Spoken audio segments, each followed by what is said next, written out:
Eccoci qua ragazzi, allora dato che queste settimane sono lunghe e non ci sono molte novità, visto che la Juventus ha deciso di uscire da tutte le coppe possibili e immaginabili e giocare solo una volta a settimana, oggi vi porto un contenuto diverso e divertente. Cominciamo! Come di consuetudine, prima di iniziare, vi chiedo cortesemente di lasciare un mi piace, un commento e di iscrivervi. Siamo già a quota 1100, avanti tutta. Are we speaking English? No, What? it's in Italian. I have to say stuff in Italian? Yeah, of course, that's the goal of the whole thing. Oh my gosh. Prima di svelarvi il contenuto del video di oggi, vi do alcune informazioni di servizio. Ci sono finalmente buone notizie per quanto riguarda gli infortunati. Sia Douglas Luiz che Andrea Cambiasso si sono allenati in gruppo oggi. Oggi c'è stata una seduta, mentre ieri seduta doppia e vi assicuro che se guardate anche le immagini offerte dalla Juventus anche su YouTube, insomma quello che trapela è che l'intensità degli allenamenti è veramente alta. Si vedono giocatori comunque con le mani sulle ginocchia e secondo me questa è una cosa positiva, anche perché io credo personalmente, ormai lo penso da qualche mese, che ci siano stati veramente dei problemi per quanto riguarda la preparazione estiva, atletica del gruppo. Abbiamo visto tanti infortuni muscolari nei primi mesi soprattutto e comunque continuano soprattutto per alcuni giocatori. E poi la Juventus, ma anche durante la Coppa dei Campioni, è sempre sembrata faticare tantissimo negli ultimi 25-30 minuti. Sicuramente alcuni giocatori più di altri che magari sono più proni a un certo tipo di problemi e anche magari atleticamente fanno un po' più di fatica, però si vedono un po' tutti, come si suol dire, sgasati. E credo che durante la prima partita di Igor Tudor, quella contro il Genoa, anche Igor si sia reso conto che alla fine c'è un qualcosa lì da sistemare. Tra l'altro c'è stata una cena di squadra, di gruppo,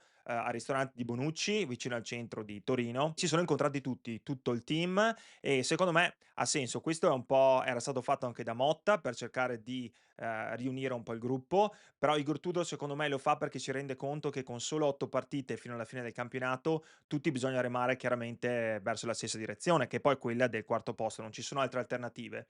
E credo che fare una cena di questo tipo prima di una partita che è fondamentale, perché la partita di domenica è a tutti gli effetti uno scontro diretto contro una squadra, la Roma, che nonostante magari fino ad oggi abbia avuto un calendario che potremmo anche discutere essere leggermente più semplice, anche se ormai mi sembra palese che vincere le partite in Serie A anche contro squadre di seconda fascia o della parte estera della classifica comunque non è facile per nessuno, è un sacco, basta vedere il Napoli quanti punti ha perso negli ultimi 5-6 partite contro squadre di seconda fascia, però per farla breve credo che comunque questa partita sia talmente importante che ci sia la voglia da parte di Tudor e la volontà di spendere del tempo assieme e fare capire veramente cosa voglia dire costruire un gruppo sano, dove c'è quella competitività e quella voglia di vincere, ma anche quella voglia di stare insieme. Aggiungo anche che dal punto di vista societario ci sono delle novità. Infatti l'amministratore delegato della Juventus, Maurizio Scanavino, si è tolto la carica di presidente, ha fatto un passo indietro da presidente del gruppo Gedi e da oggi in poi tutte le energie di colui che a tutti gli effetti è il braccio destro di John Elkann si focalizzeranno sulla vecchia signora. È evidente, io penso anche che comunque, nonostante tutto, Maurizio Scanavino avrà bisogno l'anno prossimo di una figura più di campo, perché sappiamo che lui è una figura più da numeri, un po' più da quel manager un po' più finanziario, solo quella parte del business dove comunque non ha quell'esperienza di campo. Tra l'altro è evidente che Elkann abbia riflettuto sulla situazione corrente della Juventus e abbia poi preso delle decisioni molto importanti, partendo da quel famoso incontro di cui noi tutti pensavamo fosse semplicemente un incontro a proposito del gruppo Gedi di un paio di venerdì fa, prima dell'esonero di Thiago Motta, ma invece sembra che lì si sia proprio deciso le sorti di Thiago Motta, poi con un Elkann che ha spinto chiaramente per la sua preferenza verso Igor Tudor, come traghettatore e poi ha anche alla fine, dopo qualche giorno, dato quel segnale molto importante dal punto di vista economico, di quel aumento di capitale immediato di 15 milioni per andare a coprire quello che è poi il buco effettivo lasciato dall'esonero di Thiago Motta, poi si vedrà quanto sarà, anche in base al fatto se sarà poi allenatore di un'altra squadra, quindi andrà a rescindere poi il contratto con la Juventus, e poi quella possibilità di aumentare questo capitale fino a 100 milioni che poi diventerebbero fondamentali in caso la Juventus, scusate, non dovesse centrare l'obiettivo quarto posto. Comunque, come detto, Scanavino è il braccio destro di Elkann e ripeto, Scanavino è stato poi colui anche che ha in qualche modo scelto la figura di Giuntoli come direttore della parte sportiva della Juventus e quindi Elkann sta responsabilizzando tutti. Mettendo Scanavino in quella posizione fa capire che comunque vuole tutti, come si dice in inglese, hands on deck, vuole tutti veramente completamente investiti in quella che è poi la Juventus e aggiungo anche che, a questo punto la famiglia Agnelli, quindi in questo caso John Elkann, sta dimostrando che dopo 103 anni di proprietà non c'è nessun tipo di intenzione di allontanarsi in questo momento dalla Juventus o comunque di vendere l'azienda come si è sentito un po' vociferare in questi giorni. Comunque, adesso passando ad altre cose, vi svelo il contenuto. Oggi abbiamo come ospite una persona molto speciale, mia moglie. Allora, eccoci qua ragazzi. Vi presento mia moglie Carly. Ciao Carly. Ciao. Allora, come mai facciamo questo video? Vi racconto in retroscena. Ormai sono circa 12 anni, quindi dal 2013 che vivo negli Stati Uniti. Una delle cose che fa sempre molto ridere è il fatto che noi italiani, come tutti quelli che poi vanno a vivere all'estero, la pronuncia non sarà mai perfetta per quanto possiamo impegnarci e io mi impegno tutti i giorni. Sbaglio? Sì. No, hai ragione. Giusto. L'ho istruita bene. Però cos'è? Cosa ho notato? Alla fine chi ha un nome come il mio, quindi Augusto, che è già un nome non comune in Italia, e poi ha un cognome ferrarese con una quantità di R che sono quasi Sì. impossibili da pronunciare, beh, molto spesso ho dovuto in tante occasioni, anche quando vado, non so, a ordinare un caffè, o abbreviare il mio nome italiano o farlo all'inglese, cioè, il mio Augusto diventa August e poi soprattutto quando devo fare lo spelling al telefono per qualsiasi tipo di appuntamento, beh, insomma, l'ammontare di R, fa un po' di difficoltà a tutti quanti. Però oggi mi volevo un po' rifare perché visto che sono anni che vengo corretto per quanto riguarda la mia pronuncia, allora oggi mi rifarò su mia moglie. Lo so che, sembra una cosa un po' ingiusta, però lei giustamente, perché mi vuole bene, ha detto di sì. Allora oggi Carly ci leggerà la formazione e voi dovrete poi valutare un po' com'è, ci leggerà la formazione, l'ultima formazione della Juventus, quindi quella titolare, della prima, diciamo, partita di Igor Tudor con la Juventus, quindi quella di domenica scorsa contro il Genoa. E dopo, non te l'ho detto, ma ho aggiunto anche un'altra piccola gag. Vediamo Okay. cosa succede. Ora, c'è il numero di maglia Sì. e il giocatore. Vediamo come te la cavi. Allora partiamo. Numero 1, Michele Di Giorgio. No! Di Grego Oh, sorry, Di Gregorio. Gregorio. Okay. Michele Di Gregorio. Secondo take vuoi che Sì, ripartiamo? sì, sì, Allora, sì. vai. Numero 4, Federico Gatti, Yeah.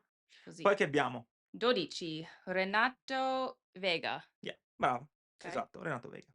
6, Lloyd Kelly. Oh, Kelly, ripetilo questo che così, mi sembra Kelly. okay. Americana. Americano. Questa la domanda arriverà dopo su da dove Okay. viene. Poi andiamo avanti. 11, Nico Gonzalez. Brava, mi sembra che questo quelli È quelli un italiano. po' ispanici ce li hai. Poi che abbiamo? Manuel Locatelli. Allora, devo anche dire che non ci sono non ci sono Locatelli. non ci sono gli accenti, quindi è difficile, però in italiano si dice Manuel, Oh, Manuel. no Manuel, Manuel. Manuel. No, Manuel, Manuel. Manuel, Manuel. Manuel. Manuel. Manuel. It's not Manuel, it's Manuel. Manuel. Okay, Locatelli. okay, benissimo. Il prossimo è Kefren. il numero, dici il numero. 19. Sì. Kefren Thuram. Vicino, ma è francese. Oh, Quindi si dice Thuram. Kefren Kefren Turam. Thuram. Okay. Okay. Poi? 16, Weston Oh, McKennie. questo lo sai dire bene però mi Weston sembra. McKennie. Ti fa bene che ci sia qualche nome, diciamo, americano o Sì. britannico che poi, questo vediamo. 8, Toon Coop Miners. Koopmeiners, Coop questo ti ho Miners. fregata perché, si dice Ten, Toon. Ah, ma Toon. il cognome com'è che si dice? Coop Miners. Si dice Coop Koopmeiners. Coop Miners. Okay. Poi io lo dico anche un po' all'inglese, però si dice Tedesco. Koopmeiners, sì. Ah, ci arriviamo. Poi? Okay. 10, Kenan Yield Yildiz? Ci sono andato vicino. Kenan Yildiz. Oh, Yildiz. Okay. Kenan E poi Yildiz. l'ultimo, ma non meno importante, 9, Dusan Vlahovic. numero 9 è Dusan Vlahovic. Dusan Vlahovic. Vlahovic. Wow, Vlahovic. Vlahovic. Ti Vlahovic. ripeto, non ci sono gli accenti, quindi t'ho un po' fregato. Ma Interessante. adesso io direi che è stata Okay. molto brava, soprattutto te la sei cavata bene con quelli, ispanici che ci Sì. stanno e soprattutto con gli inglesi ci ha dato una bella lezione. Ma adesso la domanda vera è: le nazionalità di questi calciatori, okay, Okay. perché alcuni mi sembrano ovvi. C'è ad esempio Di Gregorio, Italiano. Gatti, Italiano. Vega, Italiano. no. Renato. Renato, e il nome sì, Sì. sembra italiano, ma da dove viene lui? Vega. Non lo Dove? sai? No. Non lo so, dimmelo te. Oh. È il gioco, se no te li dico io. Da dove arriva? Non lo so. È sempre europeo, Okay. però ti do Vega. un hint. Parla un Spagnolo. linguaggio che si parla in Brasile. Portugal. Portoghese, brava. Portoghese. Okay. Il prossimo? Lloyd Beh, Kelly. qua è un 50 e Americano. 50. No, Australiano. no, Oh. What's British? inglese, è Inglese? inglese. Okay. Ok, quello dopo, Nico Gonzalez. Spagnolo. Mexicano. No, mi piace che tu, beh, ci What? starebbe come cosa. Non è spagnolo e non è messicano. Okay. Ti do il colore della maglia, non indovinerai mai, ma proviamo. La maglia è a strisce, la sua nazionale è a strisce bianco e celeste ed è una nazionale sudamericana. Oh. So South America. Sud America è un continente, è una nazione Uh, nel Sud America. Peru? No, beh, vediamo, è sempre è bella grossa e beh, mangiano tanta carne, Br ci sono anche dei buoni vini. non lo so. Te lo dico io, Argentina, te l'ho Oh, detto. okay. Okay. Poi che abbiamo? Ma come Locatelli. si chiama lui? Manuel? No, si chiama Manuel. È Manuel è Locatelli. l'accento Manuel. Manuel Okay. Locatelli. Da dove viene lui? Italiano. No, no scherzo, sì, viene dall'Italia. Poi chi c'è? Beh, quello te l'ho già detto. Eh, Puoi dirlo anche all'italiana, cioè che è Fren Thuram. Da dove viene? Cosa sembra lui? Cosa può essere? È sempre europeo. this one? Sì, viene da uno stato dove io, mi sono inginocchiato per chiederti di sposarmi, dalla nazione. Oh, francese. Francese lui, brava, sì. McKenny? McKenny da dove viene lui? Americano. No, no scherzo, sì, è anche nella nazionale, vai tranquilla. Poi, Koop Miners. Koop Miners da dove potrebbe Miners. venire? Germania. Beh, vicina, è sempre una cosa molto vicina alla Germania, tra l'altro. Austria? No, è più a nord. Slovenia? No, Oh, più nord. più a nord della Germania. Uh,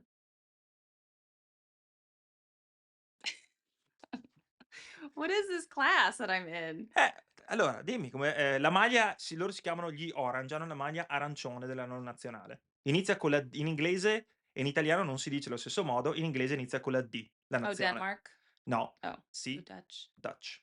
Quindi sono in italiano si dice? Deutsch.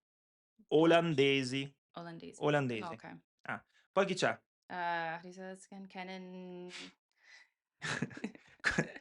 Kenan Yildiz Yildiz. o Yildiz. Yildiz Yeah. Da cosa sembra lui? di Lui viene diciamo un po' più se l'Italia è qua, lui viene da un po' più sotto. di La loro bandiera normalmente è rossa ed ha questa mezzaluna bianca e la stella. Vediamo se ti ricordi dov'è questa oh, bandiera. Turkey. Brava, Oh, Turchia! oh, Turkey. Bravissima, Okay. Turchia. L'ultimo, vediamo, ripeti come si chiama lui? Dusan Vlahovic? No. Allora, si potrebbe dire all'italiana, noi diciamo così, Dusan Vlahovic. Vlahovic, Vlahovic. because la Vlahovic. C in questo paese si dice no c, ma C. Okay. Si potrebbe dire Dusan Vlahovic, se Vlahovic. vuoi essere proprio così. Vlahovic. Da dove viene? È vicino all'Italia lui, proprio Oh, Croatia? ci sei vicina. Slovenia?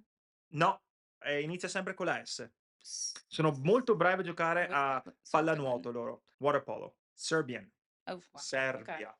Okay. Allora, cosa dici? Com'è stata? Facile, difficile? Molto difficile. Molto difficile? Allora, la prossima volta mi inventerò qualcosa di nuovo per punirti un po' di questa insomma, degli ultimi anni che alla fine tutte le volte quando vado ad ordinare il caffè devo dire August, adesso tu dirai Sì.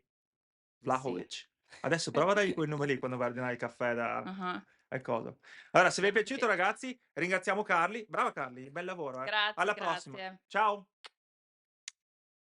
Wait, guys, we got my favorite player. Chi? Timmy Weah. Timothy. Timothy? Timothy. Timmy. Timothy. Timothy. Chi Luna? Colin Money. Ah, Colomani. Colomani. Okay.